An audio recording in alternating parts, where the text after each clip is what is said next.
ବାହୁଡ଼ିଲେ ପରମବ୍ରହ୍ମ ଜଗତ ଠାକୁର ବଡ଼ ଦେଉଳକୁ। ପବିତ୍ର ବାହୁଡ଼ା ବିଜେ ପାଇଁ ବଡ଼ ଦେଉଳ ଅଭିମୁଖେ ଚାହିଁ ରହିଛନ୍ତି ତିନି ରଥ, ତାଳଧ୍ୱଜ, ନନ୍ଦିଘୋଷ ଆଉ ଦର୍ପଦଳନ।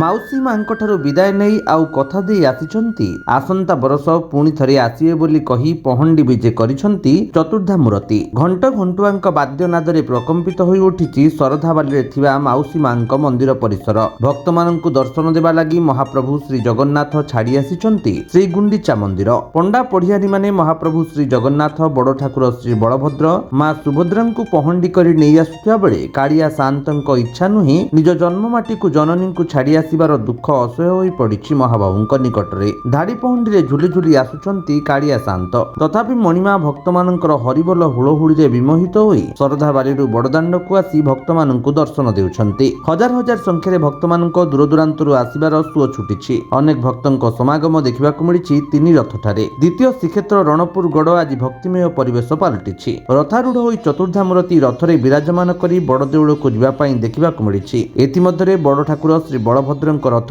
ତାଳଧ୍ୱଜରେ ଦଉଡ଼ି ବାନ୍ଧିବାରେ ସକ୍ଷମ ହୋଇଛନ୍ତି ମହାରଣା ଶିଳ୍ପୀମାନେ। ଏହି ଦଉଡ଼ିକୁ ସମାଗମ ହୋଇଥିବା ଭକ୍ତମାନଙ୍କର ହାତକୁ ଦେଇ ରଥ ଭିଡ଼ାର କାର୍ଯ୍ୟ ଆରମ୍ଭ ହୋଇଥିବା ବେଳେ ପ୍ରଶାସନ ତରଫରୁ କଡ଼ାକଡ଼ି ଭାବେ ଆଇନ ଶୃଙ୍ଖଳା ପରିସ୍ଥିତି ସୁଦୃଢ଼ ରହିଥିବାର ଦେଖିବାକୁ ମିଳିଛି। ରଣପୁରରୁ ରଞ୍ଜନ କୁମାର ଦାସଙ୍କ ରିପୋର୍ଟ, ବିଶ୍ୱ ବିଜୟୀ ନ୍ୟୁଜ ଓଡ଼ିଶା।